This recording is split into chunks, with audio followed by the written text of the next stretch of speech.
Hello, and welcome inside my chewy head. What kind of person gets locked up in a mental hospital? Someone violent, unpredictable, dangerous? What does it take to end up on an acute psychiatric ward? And if you did, would you ever tell anyone about it? This podcast is about dispelling myths, fear, and stigma surrounding mental health from my own personal experience as a patient. Hello again, and can I just start by saying thank you so much to everyone who's listened and given me feedback so far. It's been absolutely amazing. Obviously, it's very nerve-wracking when you put a little piece of your soul out there into the world, and to have the reception that it's had.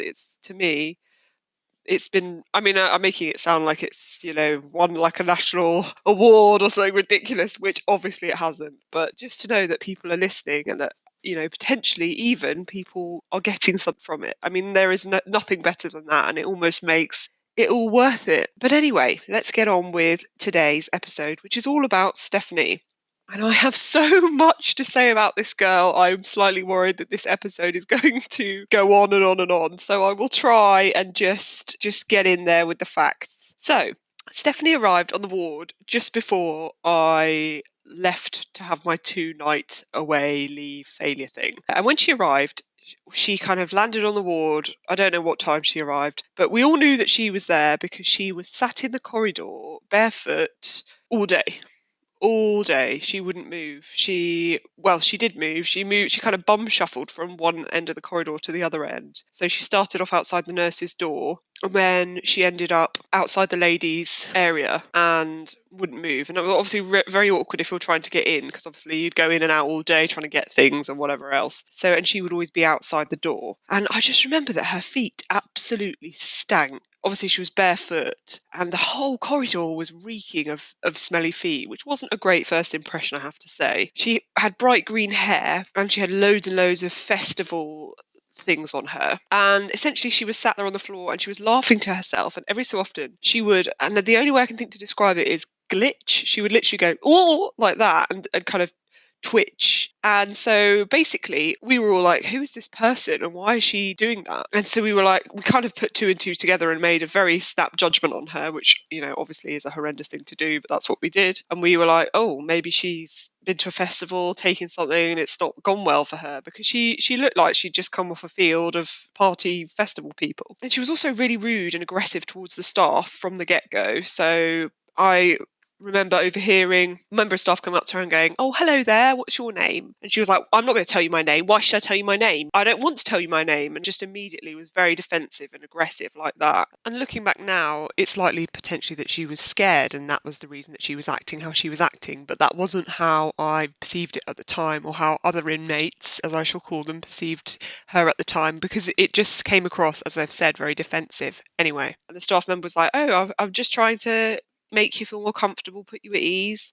And she was like, well, nobody's asked for you to speak to me, so go away. Very rude and blunt like that. And I didn't really like that, I'll be honest, because okay, there were healthcare assistants who were patronising, and sometimes there were healthcare assistants who were rude or dismissive, and certainly there were nurses who were the same, but I would always try and be polite, because I suppose that's the way I've been brought up. So thanks, Mum and Dad. So yeah, and generally I would say that her first impressions on the majority of patients wasn't a positive one. When she first arrived, she told us that her name was Jemima. And obviously I would sit in the dining room and I would colour, and I had a real aura around me, which was leave me alone. That was my aura. Unless she was Susan or Roy, I wasn't really interested in talking, or Brian, or maybe Tina. But she came over to me and was like, I can see your colours. I can see the colour of you. And I was like, what are you talking about? Just leave me alone. I'm just trying to get on with my... So I just did the kind of one-word response tactic of trying to get her to go away. She wouldn't. Anyway, she was like, is your name Ellie? And I was like, yes, my name is Ellie. I was like, what's your name? She was like, oh, my name's Jemima. So she told me her name was Jemima, and she told several other people on the ward that her name was Jemima. But the staff referred to her as Stephanie. Obviously, that isn't her real... When I say the staff referred to her as Stephanie, I have obviously changed her name for her privacy and whatever else. But let's just say, for the sake of this podcast, let's say her name was Stephanie. So they were referring to her as Stephanie. And sometimes she would shout back at them, that's not my name. My name's not Stephanie. But it was really confusing. And so I think mostly everyone was quite confused by her. But then when you added in the smelly feet and the fact that she was kind of sat really awkwardly in the way. It wasn't a great first impression. And also, her dietary requirements were baffling. They were just baffling. And sometimes you were thinking, is this just. So, for example, she would say that she was a vegan and she could only eat vegan food. And obviously, in a hospital, the vegan menu was even more limited than the mainstream menu. So basically, I think there were 3 dishes that you would have like a cycle. So some days she would say, "Oh, I can't eat this. It's not vegan or whatever." And obviously, you order your own meals, so we'd be like, "Well, you ordered that." And then other days, her mum would come in who visited her, and she would bring her like BLT sandwiches. And I found that baffling. And depending on what the meal was or what the pudding was, she might have the pudding, and the pudding obviously would have custard with it, or sometimes you could get little tubs of obviously ice cream that Tina loved. So it made no sense, and I have no problem with anyone's dietary requirements. It's really none of my business, and to be honest, her dietary requirements weren't any of my business, but they were brought to my attention and almost made my business nearly every mealtime when we had a drama about the fact that she couldn't eat whatever she was being presented with, and then the healthcare assistants would have to try and find something that she could eat, and it was quite draining. It was very draining. So yeah, I would say generally it wasn't a positive first impression. And if I'm honest with you, and I am going to be really honest with you, we didn't like her. And when I say we, I mean people who'd been there for a while, who kind of all knew each other, like me and Roy and Susan and whoever else. And we kind of would say to each other, like, who's this person? She's so odd. And obviously you're in a mental health acute ward, so everyone is odd in their own wonderful ways. But she was odd in a way that was kind of confrontational and rude, and we didn't like that. And so we very horribly nicknamed her the Joker because she had green hair. And obviously the film of the Joker had just come out. And actually that came out, and I watched that on the day that I tried to kill myself. So, and if you've seen that film, you'll know why. Anyway, and then the first night that she was there, I'll never forget this. Obviously, I was drugged up to the eyeballs as usual. I had my earplugs in, I had my face mask on, I was ready to sleep, ready to be woken up by Tina. But you know what? It wasn't Tina that woke me up that night. It was this blood-curdling scream. I've never heard anything like it. It was like someone was being murdered. And it was her. She wasn't on my dormitory. She was in the dormitory next door, and at this point she was anyway. And she was screaming and screaming and screaming to the point where I was thinking, should I get up and see if she needs any help? But equally, I don't know if she's violent. I don't know what's going on. So she was clearly very unwell.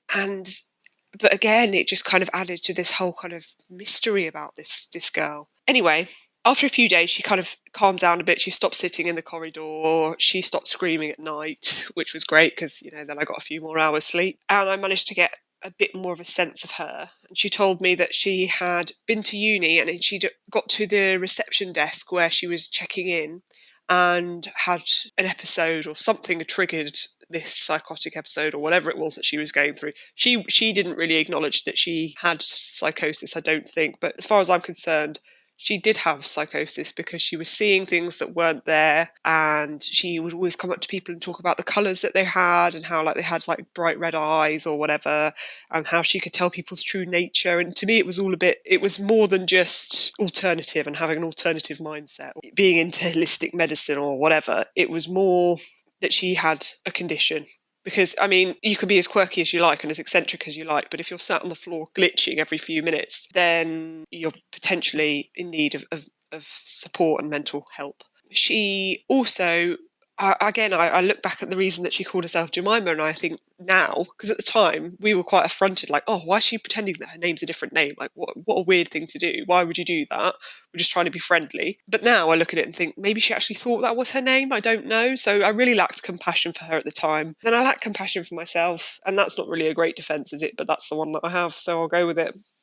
But anyway, she said she'd got to this university on the first day and this episode had happened, and she'd been taken to another hospital, and she was here on our ward. She'd been transferred to this one because, again, she lived quite close to where the hospital was, and so that her mum and her auntie could come and see her, she decided to move to this ward. And she was on a section 2, so a 28-day observation when she first arrived. The interesting thing was that her mum had also been a patient on this ward, obviously not right at that time, but historically, when this girl, Stephanie, was younger, her mum had actually been on the same ward as a patient.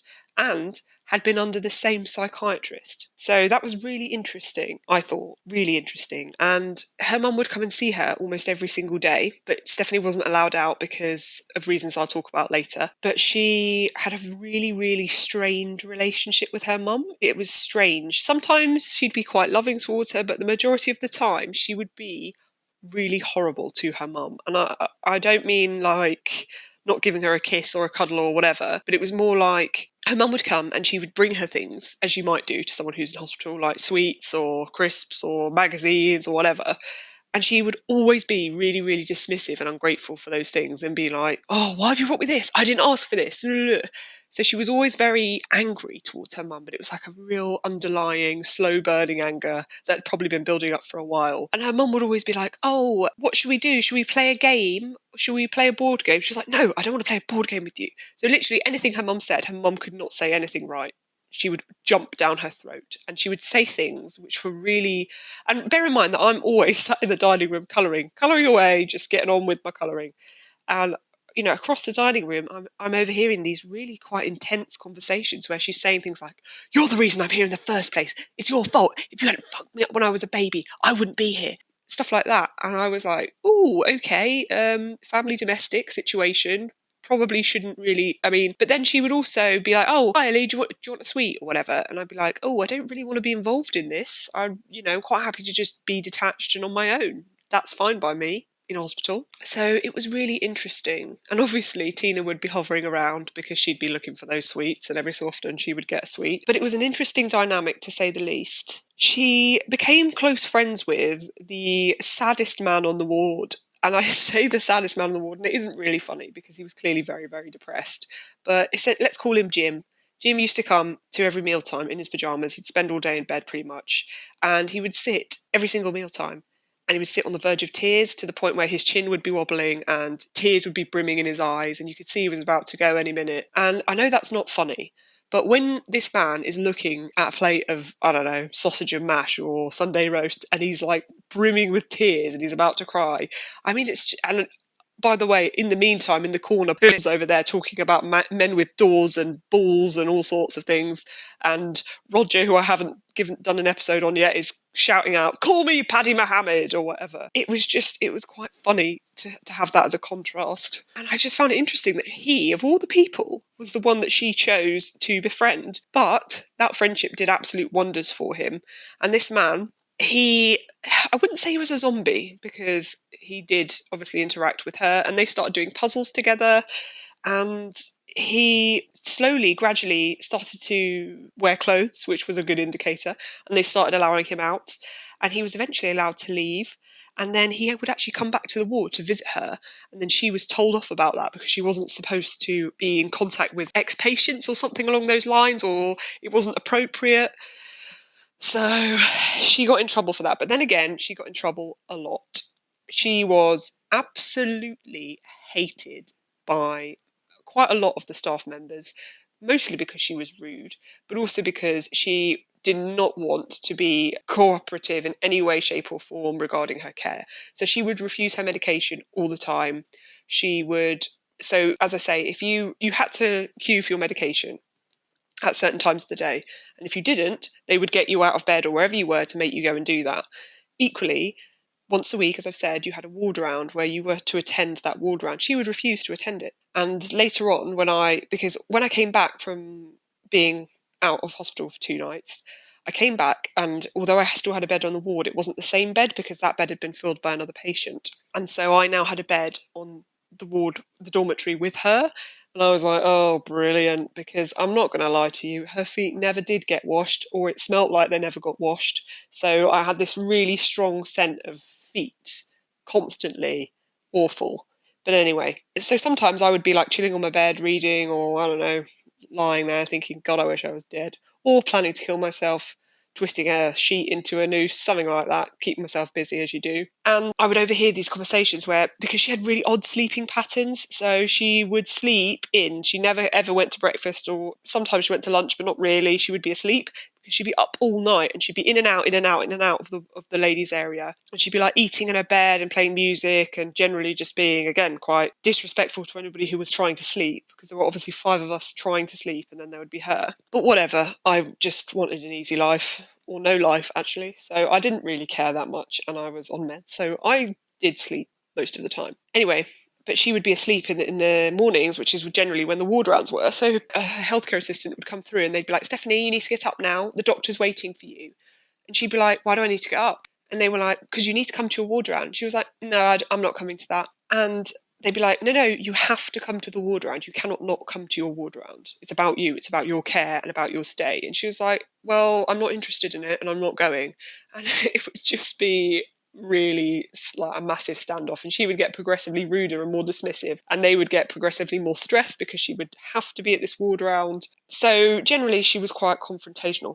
But the person that hated her the most was the Christmas card queen, the activities coordinator, because she felt that any activity that she put on, which was, let's say, making Christmas cards, she felt that Stephanie would disrupt the calm in the room or whatever. I don't really know, but she just decided that she didn't like her. So these two would have these massive standoffs where she would be like, Stephanie, you're getting glue all over the table. You need to leave. Get out. You can't be in the dining room while we're doing card making. And she'd be like, I'm not getting out. I can be where I want. I'm a patient here just as much as all these other patients are. And if I want to be in this room, I will be in this room. And eventually she would be kicked out. And literally she would be making complaints about the Christmas card lady. The Christmas card lady would be, honestly, she would be sending her to the dormitory. They just hated each other.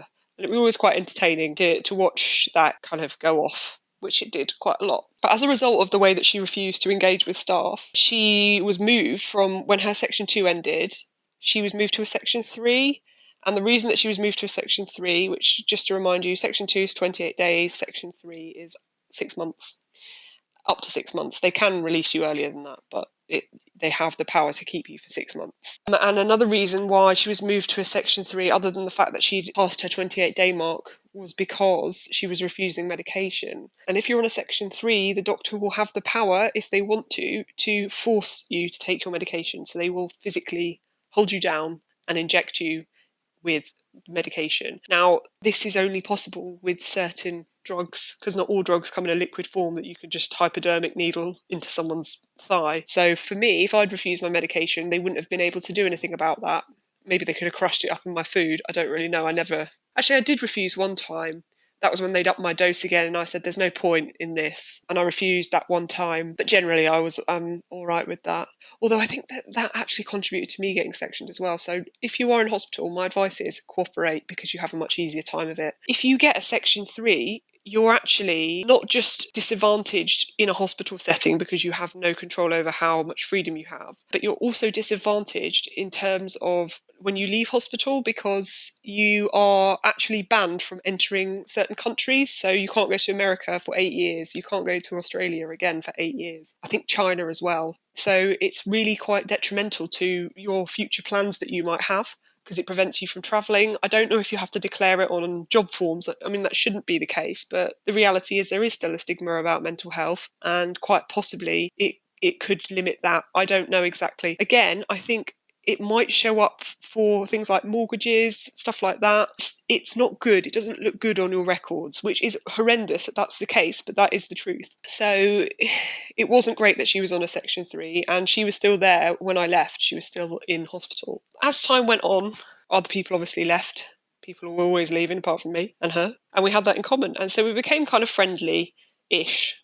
I always kept my distance because I didn't like the way she was rude to staff, or her mum, which I found odd.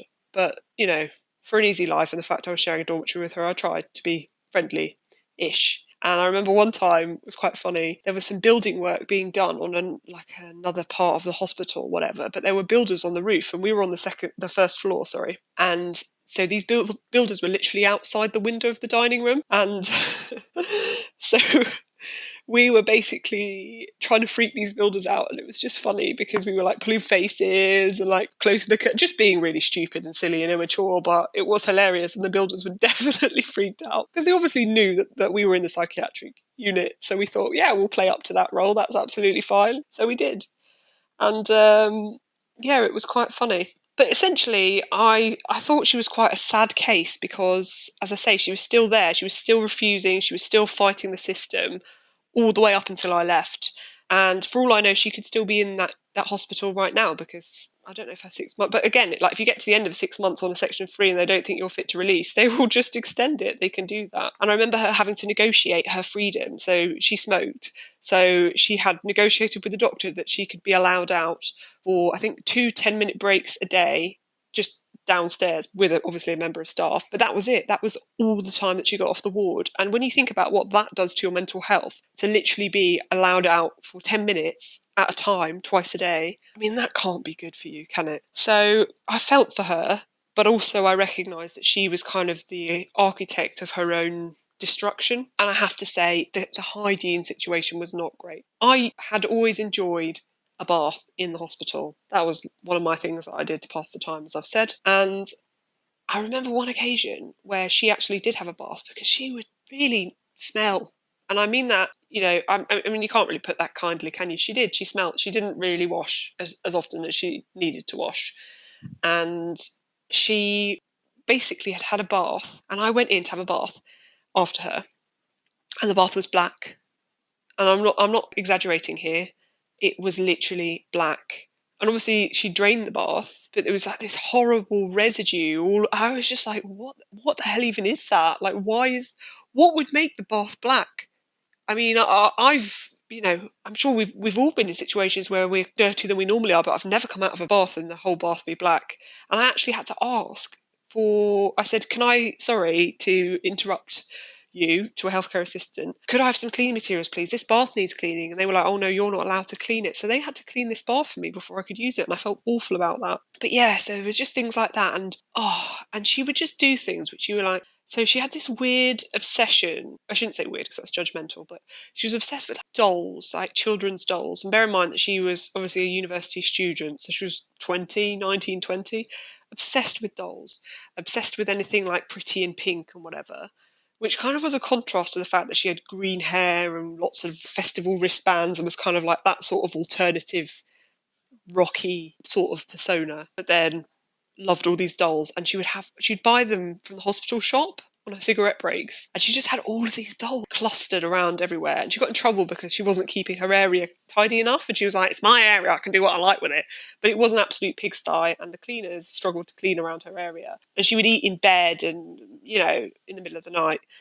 And it was just really unhygienic, and there'd be lots of messy, dirty plates. It wasn't nice. It wasn't nice to share a dormitory with her. And then at one stage in the toilet, because we had obviously shared toilets, she'd gone through a magazine or something and found all these pink cartoon character stickers and stuck them all over the toilet. And she got in a lot of trouble for that one. She got in a lot of trouble for a lot of the time, and I think really her reputation preceded her in her ward rounds, which she didn't attend, and went counted against her. So she was kind of shooting herself in the foot a lot of the time. But I don't know that she saw that, and I don't think that she was accepting of that, which is probably why she wouldn't take her medication and stuff. But yeah, so what did I learn from her? Well, I learned a lot from her, really. I learned that mental health is definitely something. I mean, there is definitely a link, and there is evidence to support this, that mental health is affected by your genes, I think. And if you look, obviously, in terms of her family history, her mum was in a mental health unit. Now, do I know that that was passed down to her genetically? No, of course I don't know that. But I would also argue that maybe her environment growing up, if she had the trauma of not having her mum with her, something like that, that potentially could. So I think actually, that expression, hurt people hurt people.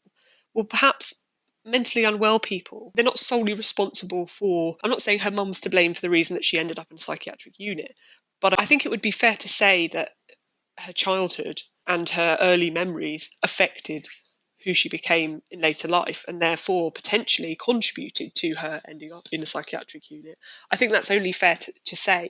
And the percentage of that, the equation to which genes and family background play a part, I find really fascinating. And I suppose I would always, as I say, sit there in the dining room, watch her interact with her mum, and you could tell that there was some unresolved issues there that needed to be resolved. And it was really interesting. What does she say about society? Well, she says that essentially, if you want to get along in society, you need to cooperate. And cooperation is hugely important, not only in the outside world, not only in school, but also on a psychiatric ward. Obviously, as a teacher, I would come across students who just really struggled to cooperate with the school rules and the systems. And I was a stickler for the school rules and the systems. And sometimes students would say things like, oh, people just think I'm a bad kid and the teachers just pick on me because they just assume that I'm not behaving well. And I could understand where they're coming from, essentially, because although that wouldn't necessarily be the case all the time, I assume that sometimes if a teacher wasn't sure about an incident and a certain child was involved, they are probably more likely to generalise and assume that that child is part of the problem. And I guess that's kind of how life works, essentially. The human brain looks for patterns, doesn't it? And so I suppose those patterns also extend to patterns in behaviour. And I suppose, unfortunately for Stephanie, her patterns in behaviour were denial, refusal, and confrontation. And those things did not rub well with the doctors, especially as I've said before, the psychiatrists were godlike figures who believed 100% that they were right all the time and did not respond well to being refused, I suppose, and being told that certain patients weren't attending their ward rounds or whatever. And I feel like sometimes the psychiatrists had expectations on people with severe mental illnesses that were kind of unrealistic for those patients, because I to this day don't know how much of Stephanie I actually met and how much of her psychosis I met. I don't know. I couldn't tell you whether she was really, really, really unwell and that was the extent of the way that she presented in terms of her personality and the person that I got to know, and how much of her was really there. I don't know. Was it the illness in her that was rebelling, or was it her personality? To this day, I couldn't tell you. What do I think that you can learn? I think you can learn that family is just so, so important, and the way in which we nurture and bring up our kids has a massive impact on their later lives and the people that they become, and potentially the mental health illnesses that they may or may not suffer from. Because think about it logically, the oldest part of yourself, this is something my therapist said, so credit to you, therapist. The oldest part of yourself is obviously the part of you when you were a small child, because that's the part of you that's been with you the longest. And so your early childhood experiences are going to have a massive formative effect on the person that you become. And I'm not saying it's 100% nurture, but also the nature part, the genes, the biological things that are passed down and inherited, they are also a strong link to family. And so I think it's really important that we accept that family backgrounds and family structures and also family genetics and family history of mental health play a huge role in setting up the next generation and the future generations' quality of mental health. And this isn't to say that we should blame parents for the way their children turn out or for the mental health issues that they might encounter throughout their lives. That's completely not the point. Every single human being, other than me, obviously, is flawed, and therefore part and parcel of managing your own mental health is taking responsibility for that mental health, which is something that hopefully when I get onto it later in my own story, I'll talk about, because I soon had to realise that nobody was going to make me better. Nobody, no drug, no therapy, nothing on its own would be a cure. And it was down to me to take responsibility for my own mental health. And I really hope that wherever Stephanie is now, she too has acknowledged that she needs to cooperate with herself fundamentally in order to make the most of her mental health and thrive in the community. Thank you so much for listening to today's episode. I'm so grateful for the growing audience that I'm seeing every week, and I'm so appreciative of this opportunity and platform to share and raise awareness of mental health. So please do follow me on social media, share amongst your friends. Let's spread the word, let's raise awareness regarding mental health and dispel the myth, stigma and fear that surround mental health. Next week I'll be talking about Roger. I can't put it off any longer. This man is an absolute legend, and I will see you then. Bye.